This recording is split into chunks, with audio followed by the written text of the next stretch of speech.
Abran su Biblia, por favor, al Evangelio según San Mateo en el capítulo 11. Y mientras ustedes abren su Biblia, yo oro una vez más. Padre Celestial, gracias, Señor. Gracias por este tiempo de adoración y alabanza. Gracias, Señor, por que nos diste la oportunidad de presentar la ofrenda de nuestros labios y nuestras ofrendas también. Y gracias, Señor, que ahora podemos, Padre Santo, abrir tu palabra y buscar en ella la sabiduría que solamente ella nos puede dar, la instrucción que solamente en ella podemos encontrar por el poder de tu Espíritu Santo. Te pedimos, Señor, que como siempre lo haces, hables a nuestro corazón, nos muestres qué parte de todo lo que se va a decir y leer es para nosotros en particular, qué parte de esto es para la iglesia en general, Señor, y que podamos tener por el poder de tu Espíritu no solamente el deseo, sino también la habilidad para hacer lo que nos llamas a hacer en ella. Nos encomendamos a ti en el nombre de Cristo Jesús. Y todos decimos, Mateo capítulo 11, la semana pasada comenzamos este capítulo y llegamos hasta el versículo 6. Y la semana pasada comenzamos a estudiar acerca de Juan el Bautista. Ya habíamos visto acerca de Juan el Bautista en el capítulo 3 del Evangelio de Mateo, pero vamos a seguir viendo acerca de él en este capítulo, en esta porción que vamos a estudiar, y todavía un poco más en el capítulo 14 de Mateo. Ahora, para que nos podamos poner al corriente de lo que ha estado pasando, para aquellos que quizás no han estado con nosotros, aunque lo pudieran encontrar en nuestro canal de YouTube, la Biblia línea sobre línea, quiero dar una pequeña y rápida repasada de lo que ha estado sucediendo para que podamos agarrar el hilo de lo que se nos está enseñando. El Señor ha dado instrucciones a sus discípulos y ellos se han ido a cumplir con la misión que les dio en el capítulo 10, los versículos 7 al 8, de ir y predicar que el reino de los cielos se había acercado. Les da más como misión que sanen enfermos, que limpien leprosos, que resuciten muertos y expulsen demonios. Dice, den gratuitamente lo que gratuitamente recibieron. Eso es muy importante. Den gratuitamente lo que gratuitamente recibieron. Así como ellos habían recibido el Evangelio de Jesucristo gratuitamente, por gracia, por así decirlo, así ellos también tenían que predicarlo gratuitamente, por gracia.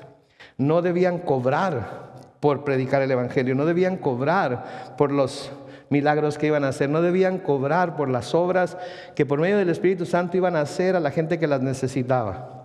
Sin embargo, podían esperar, como vimos en los estudios anteriores, que ellos iban a ser sostenidos, por así llamarlo, iban a recibir ayuda de personas que en su camino iban a encontrar, que agradecidos por el mensaje que se les estaba dando y por los milagros que iban a hacer, iban a querer sostener el trabajo que estaban haciendo y por ende a ellos. Una vez que el Señor Jesús hace esto, Él se dio a la tarea de seguir con su predicación del reino de los cielos. Y mientras Él está haciendo esto, algunos discípulos de Juan el Bautista vienen y le preguntan de parte de Juan.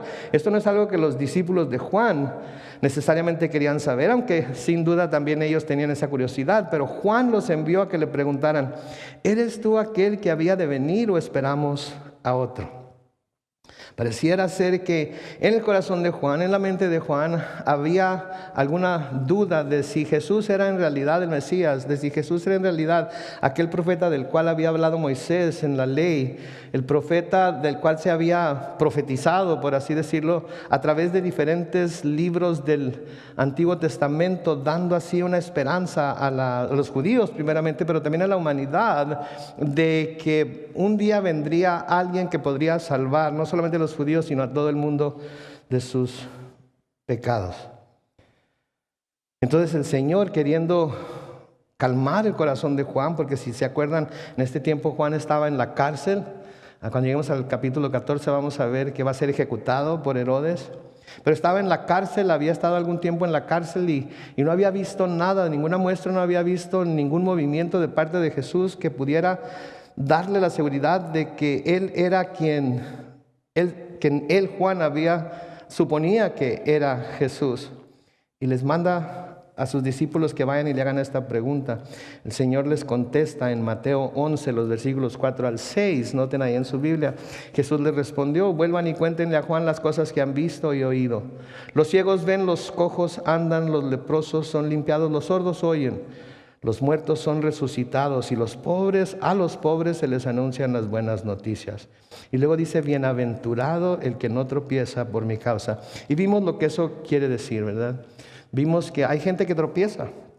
Cuando Jesús no obra, cuando el Señor no hace las cosas como las personas piensan que debería hacerlas o tan rápido como debería hacerlas, hay gente que tropieza, gente de hecho que cae, gente que se aparta, gente que deja el camino del Señor, que dice que la Biblia no sirve para nada, que todo es un engaño, etcétera, etcétera, etcétera, y tropieza. Y el Señor Jesucristo está diciéndonos aquí, bienaventurados todos aquellos que no tropiezan por causa de mí, que no se dan por vencido porque no ven que estoy obrando como ellos piensan que debería obrar.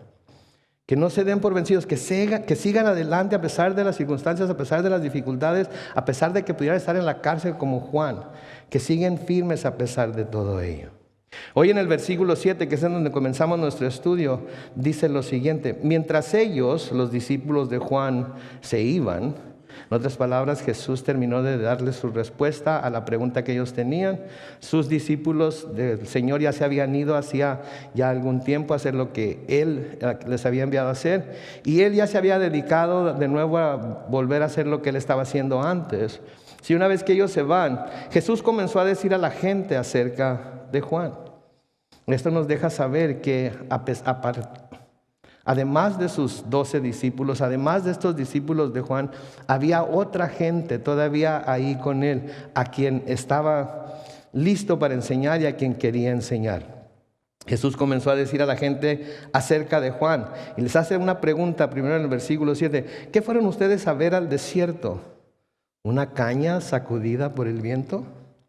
Y nos pudiéramos preguntar, ¿qué quiere decir una caña sacudida por el viento? ¿Qué tiene que ver una caña sacudida por el viento con Juan el Bautista?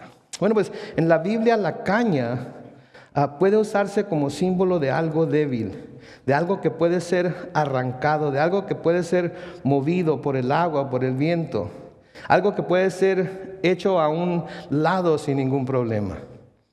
¿Y por qué les digo esto? Porque en la palabra encontramos versículos que nos hablan de esto.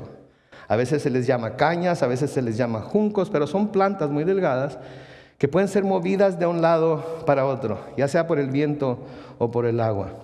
No lo tienen que buscar, pero en Primera de Reyes, capítulo 14, en el versículo 15, dice: el Señor sacudirá al pueblo de Israel como sacude el agua a los juncos. El Señor sacudirá al pueblo de Israel como sacude el agua a los juncos, y lo arrancará de la buena tierra que dio a sus antepasados. Luego, por haberse fabricado imágenes de Ásera y por ofender al Señor, los esparcirá más allá del río Éufrates.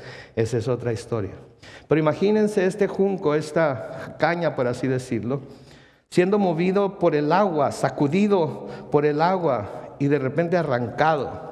Sí, eso es lo que estaba diciendo, preguntando al Señor Jesús si era lo que ellos creían que habían ido a ver al desierto. El profeta Isaías, en Isaías 42 y el versículo 3, también lo quieren buscar después, o se los voy a leer.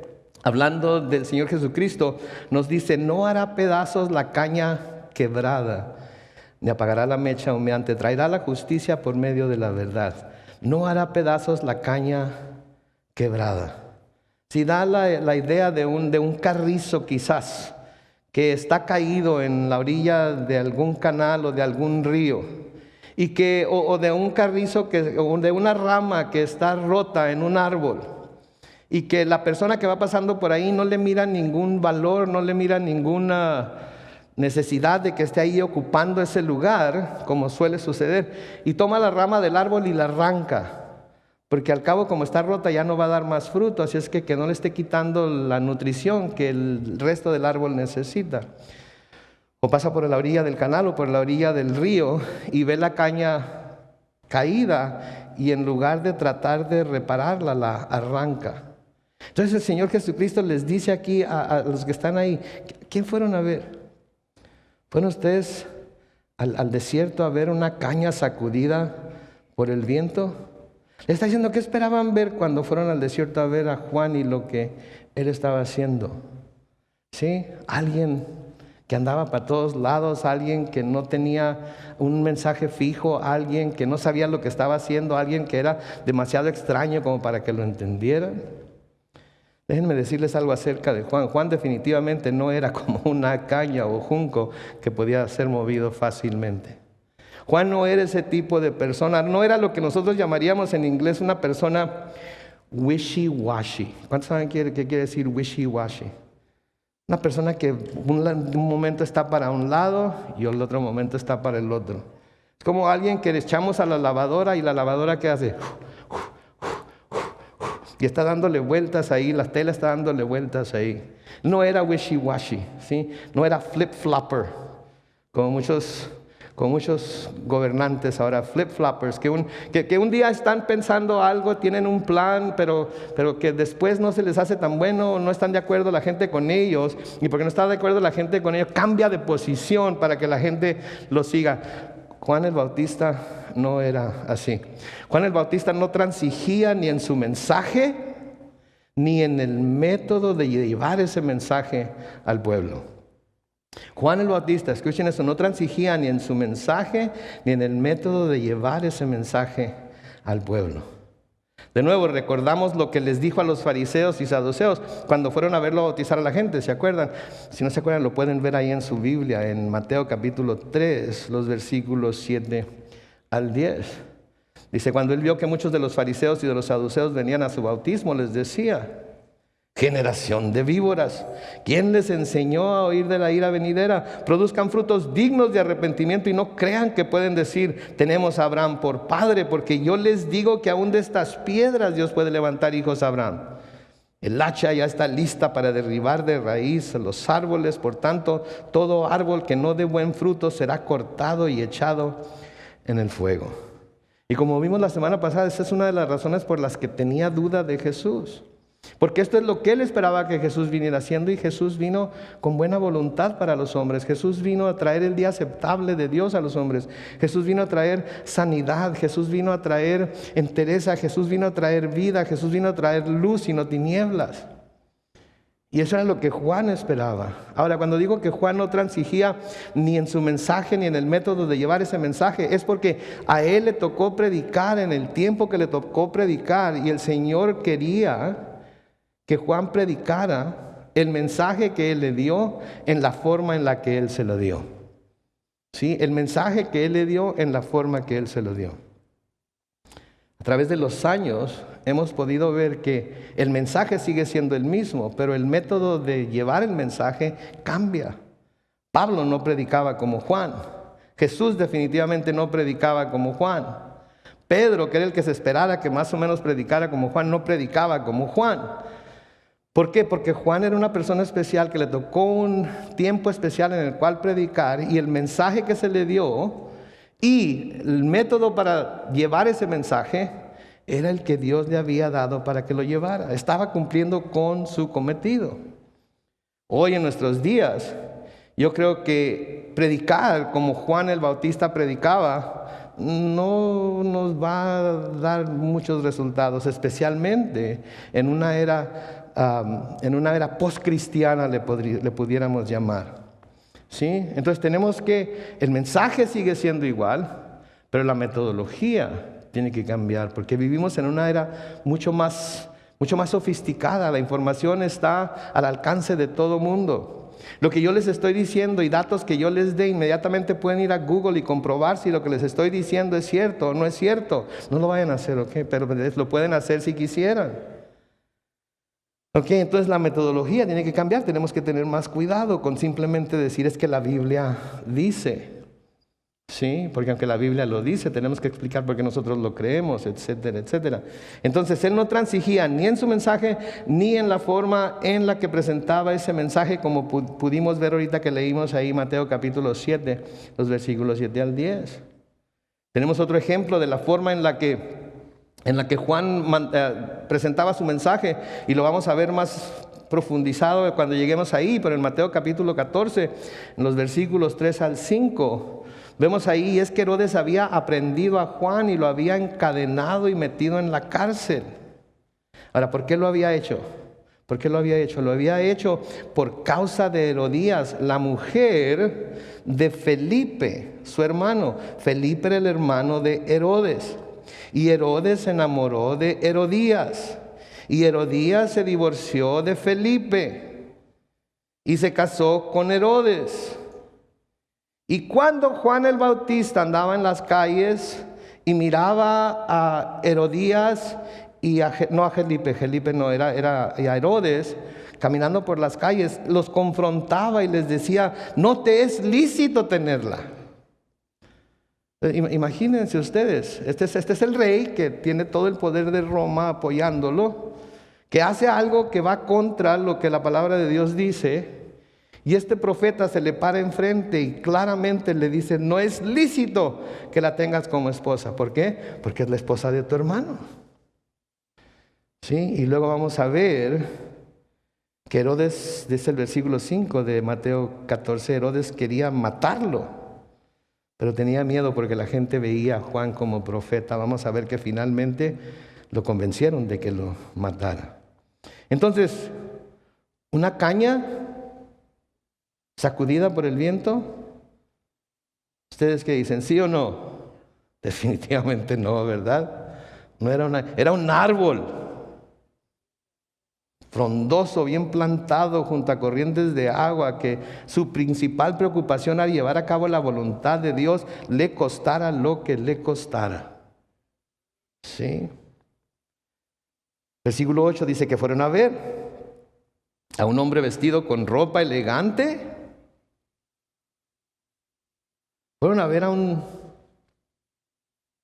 dandy, diríamos por allá en los años 60. Fueron a ver a un metrosexual, diríamos, quizás en nuestros días. Fueron a ver a un hombre sofisticado, fueron a ver a un hombre con ropa de marca. Eso fue lo que fueron a ver. Les contesta en el mismo versículo 8: los que visten con ropa elegante se encuentran ¿en dónde? En los palacios. ¿Y en dónde se encontraba Juan? En el desierto. Ahí está. Les voy a tener que traer paletas y chocolates a esta banca porque qué bárbaro. Les voy a poner estrellitas así en el... Esperaban que porque la persona que iban a ver que la persona que iban a ver estaba haciendo algo grandioso para Dios, iba a ser alguien bien vestido, sofisticado. Porque eso es lo que se espera, ¿no es cierto? Eso es lo que se espera. La persona que está dirigiendo algún movimiento, la persona que está al frente de alguna organización o algo, se espera que esté bien vestido, se espera que sea sofisticado, se espera que pueda hablar elocuentemente, se esperan ciertas cosas de esa persona, pero sabemos por la descripción que se nos da de Juan que Juan no era nada de eso. De nuevo vean ahí en su Biblia, en Mateo capítulo 3 y el versículo 4, en donde se da la descripción de Juan, se nos dice que Juan usaba un vestido de pelo de camello y llevaba un cinto de cuero alrededor de la cintura y se alimentaba de langostas y miel silvestre. ¡Wow! Entonces, si estaban esperando ver a un hombre bien vestido, con ropa elegante, que comiera pura comida gourmet y estuviera bien alimentado, ¿verdad? Juan no tenía lo que hoy en día se llama green room. ¿Saben lo que es un green room? Un green room es un cuarto en donde el artista invitado o el predicador invitado o algo, se le pone las comidas que a ellos les gustan, las frutas que a ellos comen, el tipo de agua que toman, ¿verdad? Porque no pueden tomar Kirkland, tienen que tomar Perrier algunos. Se les pone un platón lleno de M&M's. Pero se le tienen que sacar los verdes porque los verdes no les gustan.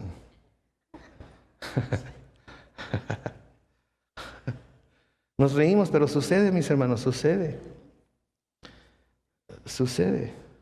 Porque son celebridades. Son celebridades, no son siervos, son celebridades. Y el Señor les dice: ¿eso fue lo que fueron a ver? No. Por la descripción de nuevo que vemos en Mateo capítulo 3 y el versículo 4, Juan no era ese hombre elegante. ¿Sí? Cuero de camello. Acabo de comprar un satchel Es una bolsa de correos así para traer mi computadora y cosas, de cuero de búfalo. Está más rasposo y fea la cosa esa que qué bárbaro. Tosca así, ¿verdad? Pero pues se mira bien porque es piel y no están muy caros. Entonces lo compré y me puse a pensar, cuero de camello, ¿qué va? ¿Alguna vez se han subido a un camello? ¡Shiu! ¡Qué bárbaro! Yo me subí a un camello cuando mi esposo y yo fuimos a Israel. Cosas más feas que bruto. Y el cuero rasposo. Gracias a Dios que tenían silla, que les confeccionaron una silla para sentar, porque si no, no me lo imagino yo, no me lo imagino. Pero él traía cuero de camello encima, ¿sí? Cuero de camello, un cinturón de piel. Me acuerdo cuando alguna vez fui al gimnasio, ¿verdad? Y me acuerdo andar con mi camiseta de tirantes, ¿verdad? Y me acuerdo que los shorts, usted sabe los shorts, ¿verdad? El licra, ¿verdad?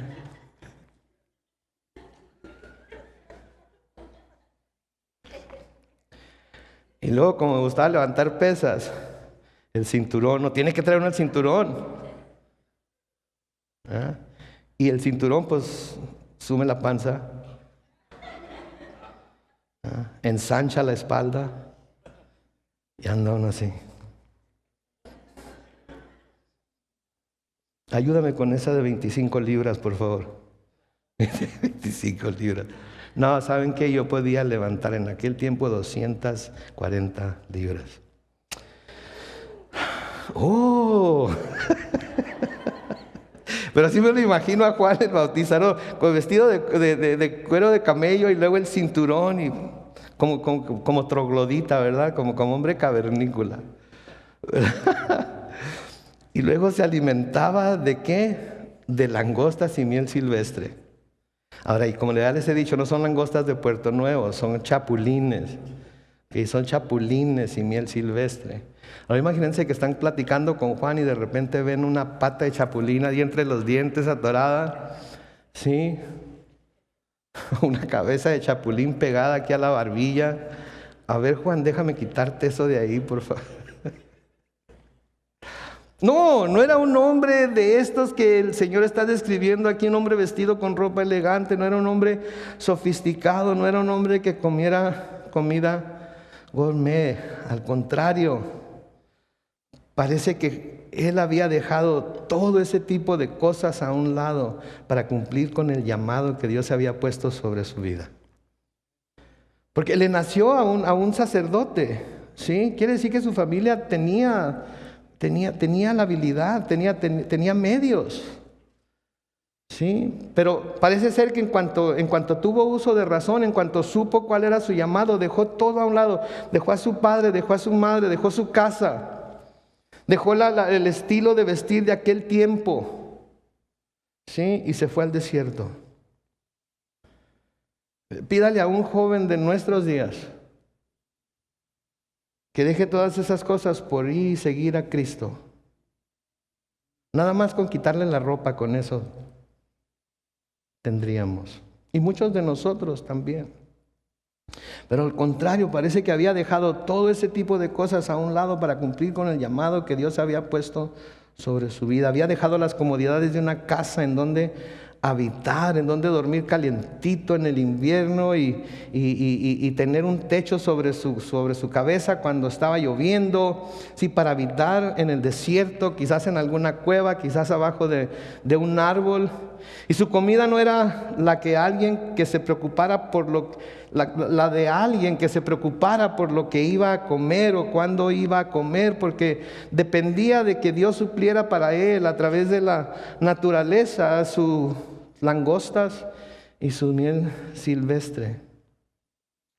Esas eran cosas que en aquel tiempo se podían encontrar en básicamente cualquier lugar. Vemos diferentes historias en la Biblia en donde la gente tiene hambre y alguien va y encuentra un panal de abejas y comen miel y etcétera, etcétera. Comía langostas y miel, de nuevo, cosas que eran comunes. Su comida y su vida entera era cumplir con su llamado. Con el Señor Jesucristo, ¿no? Cuando está platicando con la mujer samaritana y llegan los discípulos después de haber ido a comprar cosas y dicen, mira, está platicando con esa mujer, ya habrá comido, alguien le daría de comer. ¿Se acuerdan lo que dijo el Señor Jesucristo? Mi comida es que hacer la voluntad de mi Padre. Sí, y parece ser que eso era lo que a lo que Juan estaba dado. Su comida, su vida entera era cumplir con su llamado. Era cumplir con la misión que su Señor, Dios, el Padre, le había dado cuando lo confeccionó en el vientre de su madre. Y lo hizo crecer y volverse en Juan el Bautista. Más o menos como Pablo. Más o menos como Pablo. Sí, que Pablo dijo que para mí el vivir es y el morir es. Ok, ahora les ganaron allá, lo siento. No sé, se durmieron. ¿Verdad? Así veo yo a Juan el Bautista.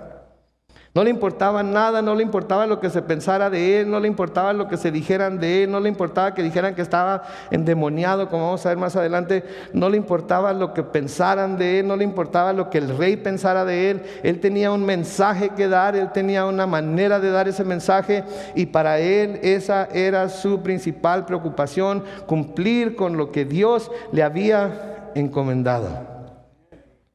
¿Creen ustedes que tenemos algo que aprender de Juan el Bautista? Sí. Creo que hoy tenemos mucho que aprender de Juan el Bautista. Porque ese debe ser nuestro corazón. Ese debe ser nuestro deseo, nuestra pasión. Hacer aquello para lo cual Dios nos ha llamado. Y no solamente nos ha llamado, sino que nos ha dado tanto los talentos como la habilidad para hacerlo. Pero a menudo no lo hacemos porque pensamos que no tenemos ni el talento ni la habilidad. Pero nunca vamos a saber si en realidad lo tenemos o no hasta que demos ese paso de fe y nos entreguemos a hacer lo que el Señor nos ha llamado a hacer. Le exhorto entonces, dé ese paso de fe y maravíllese de lo que Dios puede hacer con, en y a través de usted. Es asombroso. Es asombroso este hombre. En el versículo 9 el Señor Jesucristo, noten lo que les dice, pero les hace otra pregunta. ¿Qué es lo que ustedes fueron a ver? ¿Un profeta? Y luego él mismo les contesta como para ayudarles a comprender lo que estaban viendo, porque ellos no tenían idea de lo que Juan estaba haciendo y no tenían idea de lo que Juan era. Les dijo que sí, les digo que sí. Y alguien mayor que un profeta. Entonces noten la pregunta, ¿a quién fueron a ver? ¿Fueron ustedes a ver un profeta? Y luego les dice, sí, les digo que sí, pero no nada más un profeta, es alguien mayor que un profeta. Les dice exactamente lo que ellos estaban viendo acontecer delante de sus propios ojos. Mis hermanos, los judíos tenían en muy alta estima a los profetas. Y habían tenido grandes profetas en su historia, a quien Dios usó poderosamente. Sí, podemos pensar en el profeta Elías, que a propósito, vamos a empezar a estudiarlo en nuestro estudio del libro de Reyes, y que a propósito, en un sentido bíblico, Juan era el profeta Elías. Tenían al profeta Isaías, tenían al profeta Nehemías, tenían a los 12 profetas menores, que llamamos menores no porque sean de menos importancia, sino porque sus libros son mucho más pequeños que los profetas mayores. Entonces, los judíos apreciaban mucho a los judíos y tenían en alta estima, a los profetas, tenían en alta estima a sus profetas, porque ellos eran los que les habían mantenido informados de lo que de lo que Dios estaba haciendo entre ellos. Pero Juan el Bautista era alguien de quien uno de los más respetados profetas de Israel había escrito y había dicho que él sería el precursor del Mesías. Lo vimos en el capítulo 3 cuando estudiamos esa parte. Entonces Juan el Bautista era más que un profeta, porque Juan el Bautista era alguien de quien uno de sus mayores profetas había profetizado que iba a venir antes del Mesías. Versículo 10, noten, porque este es de de quien está escrito. El Señor Jesucristo hablando aquí, explicándoles por qué es más que un profeta. Porque este es de quien está escrito: yo envío mi mensajero delante de ti, el cual preparará tu camino. ¿Se fijan? Yo envío mi mensajero delante de ti, el cual preparará tu camino. Iba a ser el precursor del Mesías, iba a ser el que iba preparando el camino del Mesías. Por lo tanto, era más que un profeta, porque ninguno de los profetas tuvo el privilegio de hacer lo que Juan estaba haciendo.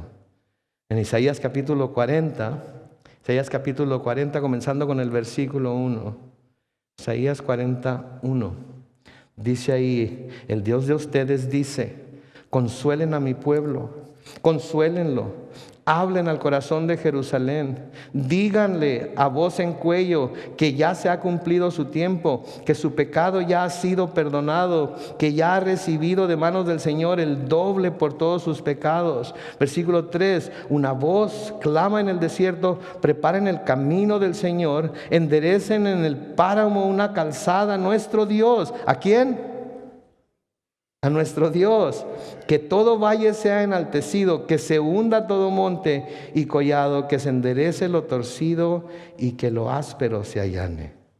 ¿Preparen el camino a quién? A nuestro Dios. ¿A quién estaba preparando el camino Juan el Bautista? ¿Quién es Cristo Jesús entonces? Nuestro Dios, gloria a Dios. Claramente se nos dice en Malaquías capítulo 3 y el versículo 1, Malaquías capítulo 3 y versículo 1, dice: el Señor de los ejércitos ha dicho: he aquí yo envío a mi mensajero, el cual me preparará camino. Ok, vamos a leer eso otra vez. El Señor de los ejércitos ha dicho: he aquí yo envío, yo, Dios de los ejércitos, envío a mi mensajero, el cual a mí, al Dios de los ejércitos, preparará camino. El Señor a quien ustedes buscan vendrá de manera repentina, lo mismo que el ángel del pacto en quien ustedes se complacen. Sí, ya viene, el Señor de los ejércitos lo ha dicho. Entonces, el Señor de los ejércitos ha dicho que Él envía ¿a quién? A su mensajero, el cual le preparará camino. ¿A quién? Al Dios de los ejércitos. ¿A quién estaba preparando camino a Juan el Bautista? ¿Quién es Jesús entonces? Nunca se les olvide, por favor, mis hermanos. Eso es muy, muy, muy importante. Jesús es Dios. Por eso Él pudo dar su vida y pudo volver a tomar su vida. Por eso Él puede salvarnos para toda la eternidad, porque no hay duda de que Él es Dios.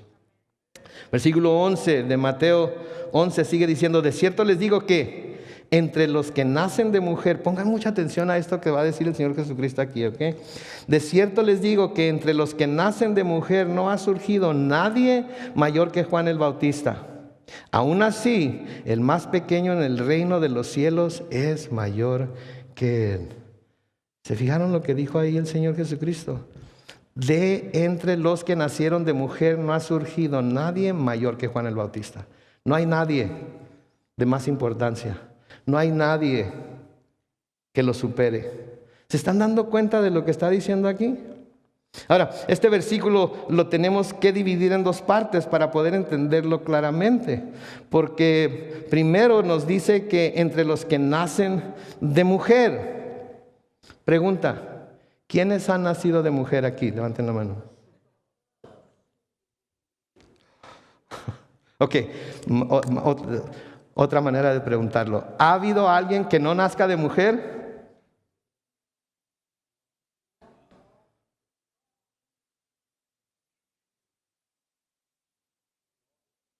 ¿Adán tenía madre? No, Adán fue creado por Dios. De ahí para adelante, ¿hay alguien que no haya nacido de mujer? No. Pregunta: ¿Jesús nació de mujer? ¿Se están dando cuenta de lo que está pasando aquí? Jesús también es de los que nació, o de los que se pueden contar como entre los nacidos de mujer, porque aunque es el Hijo de Dios, aún así nació de María. ¿Sí? Pero Jesús nos está diciendo aquí que de los nacidos de mujer no hay nadie que sea mayor que Juan el Bautista, ni Jesús. Ni Jesús. Piensen un poco.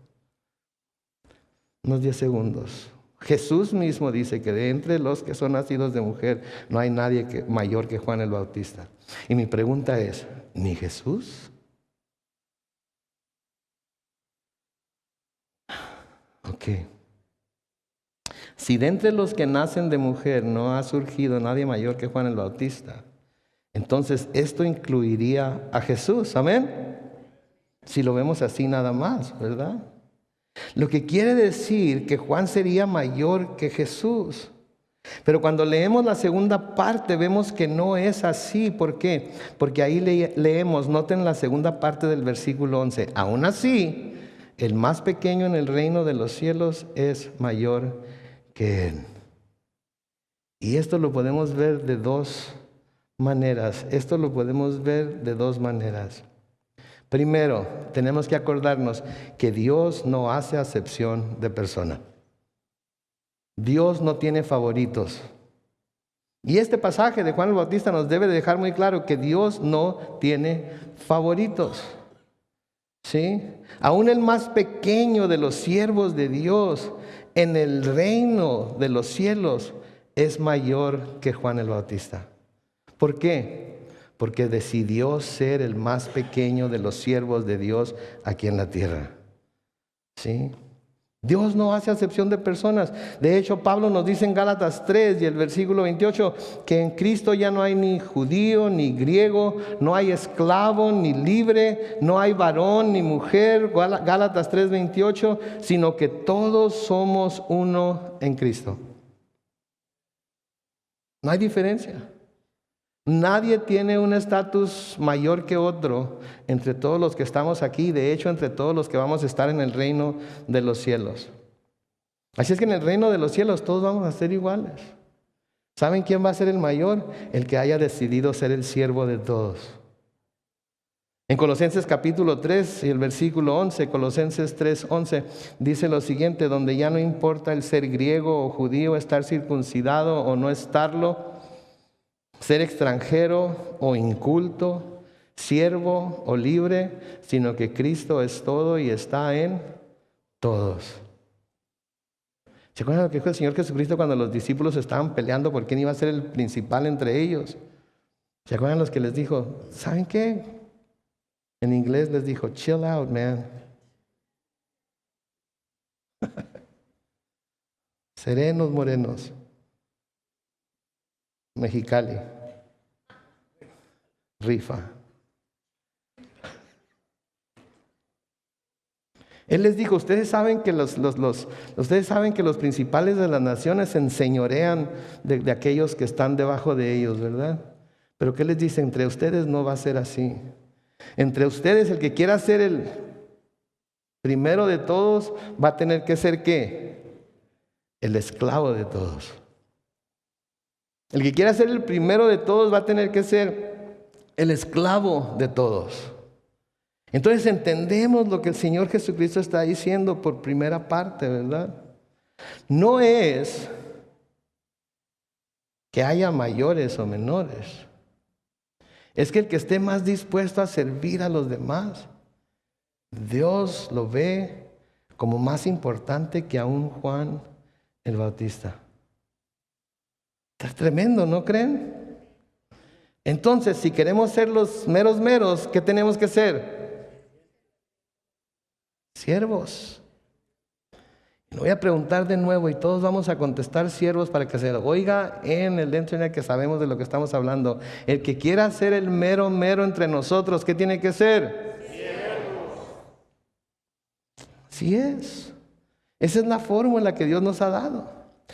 Pero, ok, ya entendemos eso, pero también lo podemos ver desde el punto de vista en que el mejor ejemplo de alguien que se hizo el menor de todos los hombres y fue siervo de todos y dio su vida por todos fue ¿quién? Nuestro Señor Jesucristo. Entonces el menor de todos, no porque así fue, sino porque Él decidió serlo, fue ¿quién? Entonces en el reino de los cielos, ¿quién va a ser el más exaltado? ¿Se dan cuenta de eso? ¿Se dan cuenta de lo que Jesús está diciendo aquí?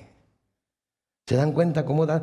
Ok, Él entiende, él es el Hijo de Dios y decidió ser el esclavo de todos, decidió venir a la tierra y ser como uno de nosotros, decidió entregar su vida y derramar su sangre para servirnos a nosotros, vino a servirnos a nosotros, y porque Él se hizo el siervo de todos los hombres en el reino de los cielos, Él va a ser más exaltado. Sí. ¿Hasta dónde llegó la humillación de Cristo? ¿No se dan cuenta ustedes de la grandeza de la humillación de Cristo en convertirse en uno de nosotros?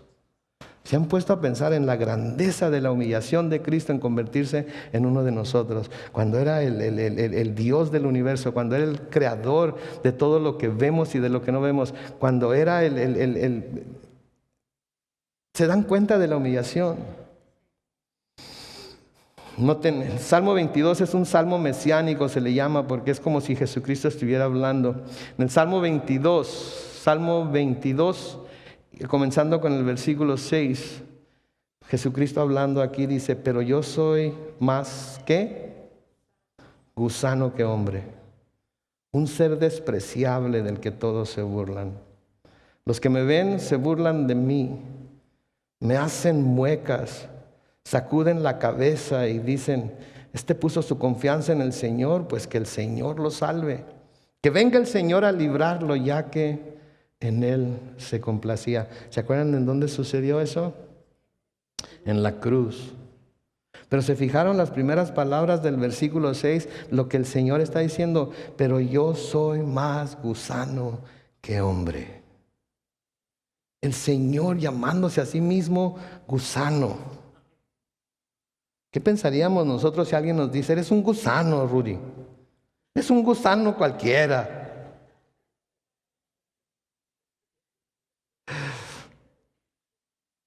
Eso sí calienta, ¿no? ¿Verdad? Y el Señor mismo está diciendo: ¿saben qué? Me voy a hacer como un gusano.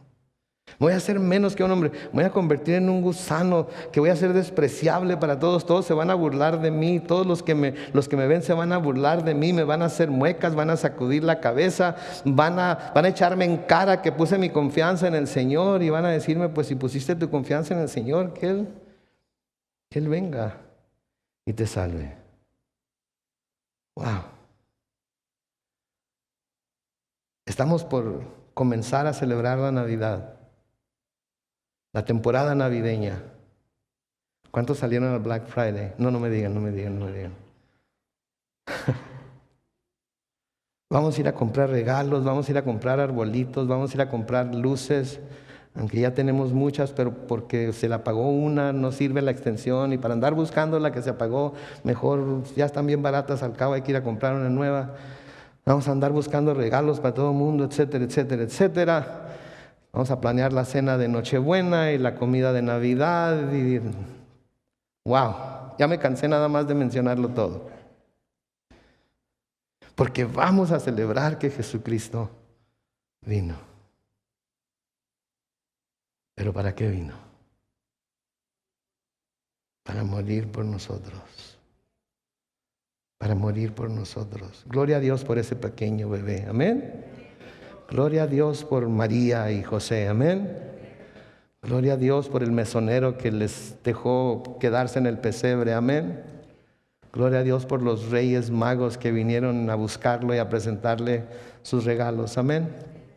Todo ello profetizado en las Escrituras de alguna manera o de otra. Pero más gloria a Dios, mis hermanos, porque Él se humilló hasta lo sumo para poder salvarnos a todos y cada uno de nosotros. No le sacó.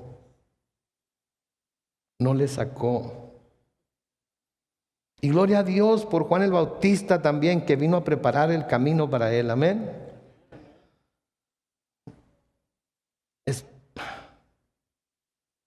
Pablo les dice a los filipenses, y con esto vamos a terminar.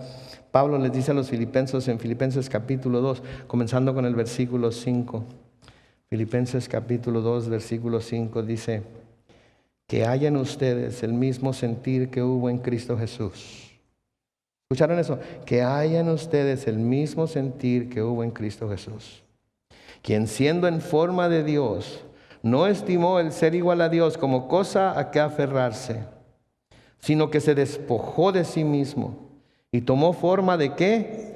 De siervo, y se hizo semejante a los hombres.